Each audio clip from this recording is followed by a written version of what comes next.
পাতাগুলো একদম শুকিয়ে কাঠ হয়ে গেছে, এগুলো না কেটে দিলে না এর পরের পাতাগুলো, এই পাতাগুলো ছোঁয়ার লেগে লেগে এরকম হয়ে যাবে। এই স্ট্যান্ডিং লিফ অনেকের হয় না জানো,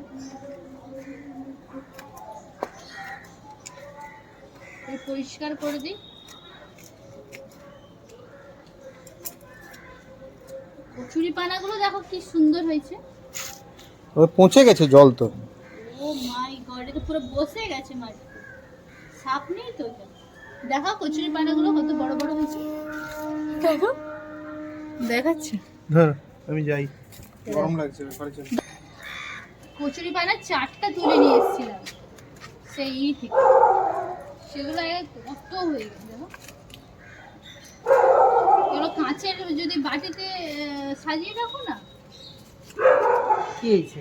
এই কচুরি পানাগুলো দেখো কত বড় বড় হয়েছে। ঠিক আছে, কচুরি পানা খাওয়া না করলে জলটাই আরো জল শুকিয়ে গেছে, জল নাই। ঠিক আছে, বল বালতি বালতি জল দিচ্ছি প্রতিদিন 2 বালতি করে, যখন রোদ হয় জল শুকনা হয়ে কচুরি গেছে। পানাগুলোই যেন হিষ্টপুষ্ট সুন্দর। এই গাছগুলো জল দিয়ে দেবো না, কাজ দিবে কোনো গাছে জল দিইনি আজকে, বৃষ্টি মেঘ মেঘ দেখে দেখে জল দিই। পেয়ারা গাছটা ঝাগড়া হয়েছে বেশ, বলো পেয়ারা গাছটা ঝাগড়া হয়েছে।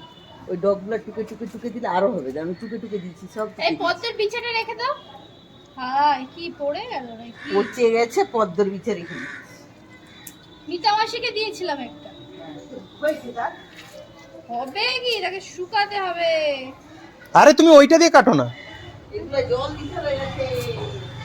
হাই পড়ে গেল। আসছে আমার হ্যাঁ দানা দাও, ওটা 1 চামচ দিবে। এখন দুগুনি জানো গ্রিন ওই যে ইউটিউবের চ্যানেলকে ফোন করছিলাম, ও আমাকে সাজেশন দিয়েছিল যেটা, সেই মাফিক করলাম, সুন্দর হয়ে গেছে।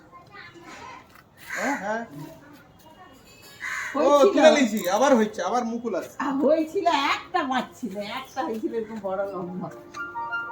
এইগুলা নয়, এই